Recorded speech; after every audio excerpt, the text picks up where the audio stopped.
Welcome back to the channel majama, mnaduaje? Lately, you ever just sit down, unafungua YouTube, uko ready kurelax? Maybe it's late, maybe umetoka wera, maybe you just want to watch one video before you sleep. Kiasi una select yenye utaona, alafu ad inatokea. Hey guys, it's Josh. What's posh? Here's my favorite number. You guys are gonna love this one. Did your daddy never scrub you? I couldn't afford background music. Kids need to move. But now that you're grown up, why aren't you? Please don't skip the ad. I know you just watched 2 ads back to back. You just want the ad is 3 hours long, but I just want to tell you my story. When I was 7, my favorite number will be in part 2. I'll see you guys next Tuesday. Remember to hit the bell. Sawa, unatulia, unatry kuskip another ad. Now you're just there ukistare kwa screen. The video hasn't even started and already the moment I feel interrupted. Now somehow, the feeling has become normal.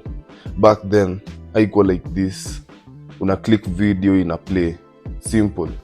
Maybe one ad, sure.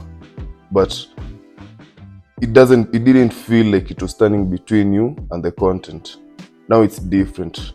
Not in a bad way, just more structured. Ads don't just appear randomly anymore.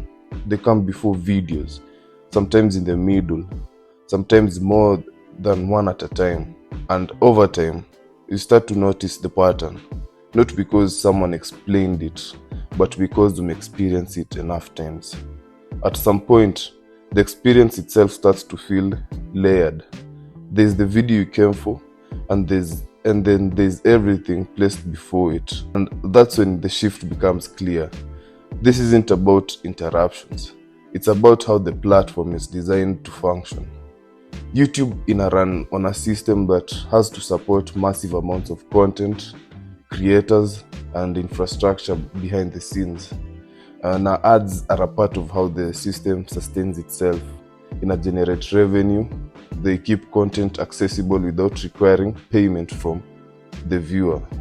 And because of that, the placement of ads become more intentional over time. More visibility for advertisers, more opportunities for monetization, and more consistency across videos. From a business perspective, it makes sense.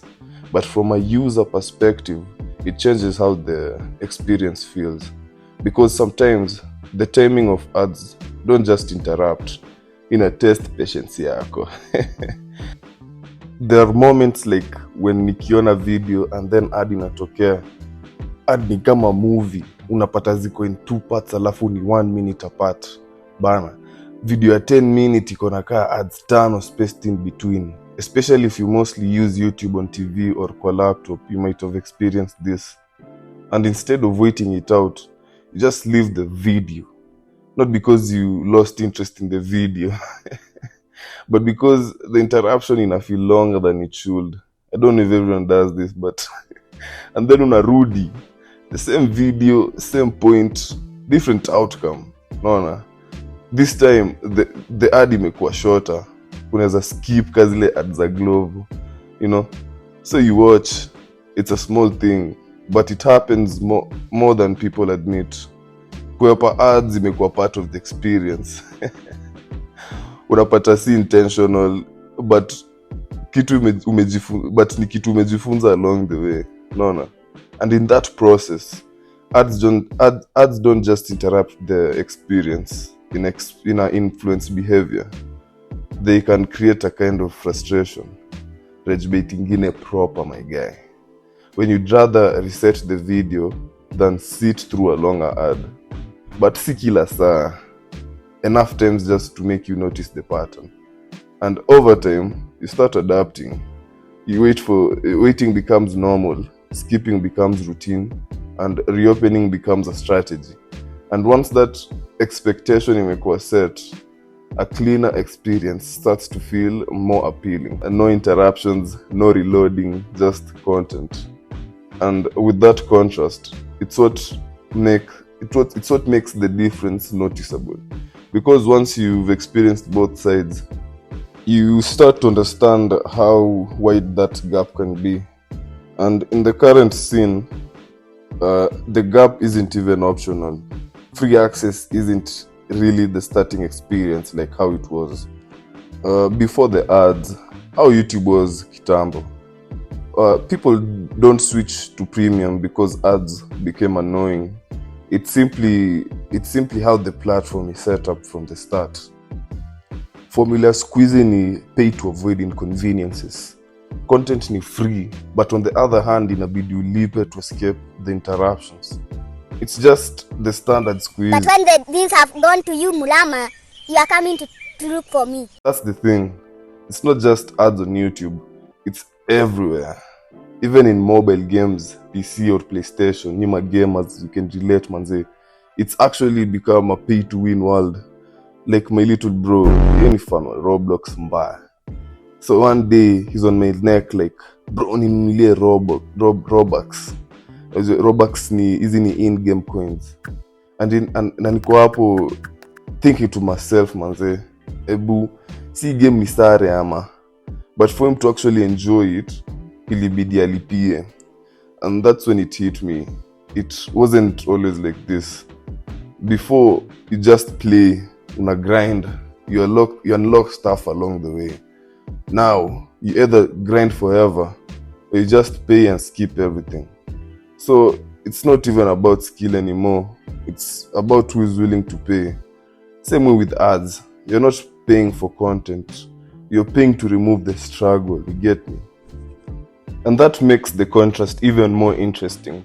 Because in one place, ads are something you tolerate. In another, there's something you choose to avoid entirely. So depending on how you see this, the same platform can feel completely different. And that's where premium starts to stand out. Not as something forced, but as something that offers a smoother version of the same experience. No interruptions, no pauses, just content flowing from one moment to another. And that's the difference. It's what may nudge people towards it. Not because they planned to pay, but because the alternative becomes something they've already experienced enough times. A cleaner path starts to feel less like a luxury and more like a convenience. So the ads don't just generate revenue for the platform. They also shape how people interact with it. They influence attention, influence patience, and sometimes they influence decisions.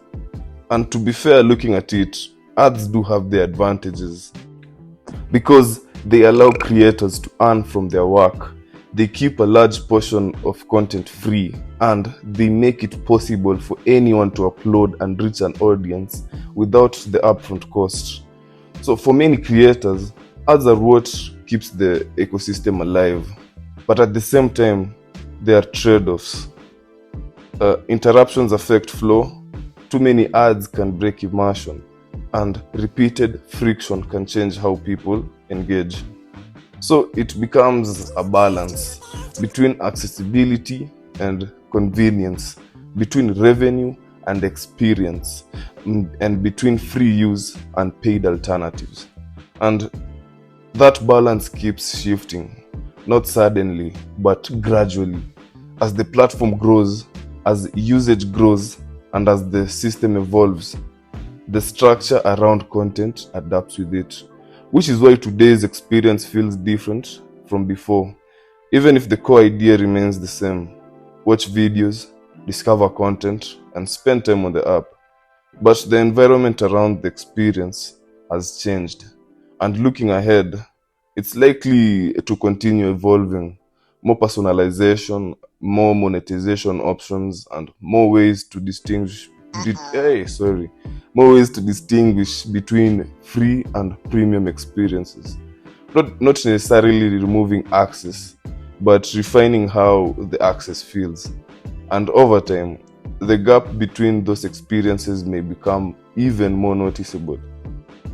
Until choosing between them isn't just about access anymore, but about comfort. And maybe that's the quiet direction things are heading. Not a sudden change, not a clear turning point, just a slow shift on how the experience is built and how people respond to it. So the next time you open a video and something plays before it starts, or you feel the urge to exit and try again, it's not random. It's part of a system that's been gradually shaping the way the platform works and how the people interact with it. And you're right in the middle of it, just watching. Yo guys, if you're here still, thanks for watching. This is Jobless Corner.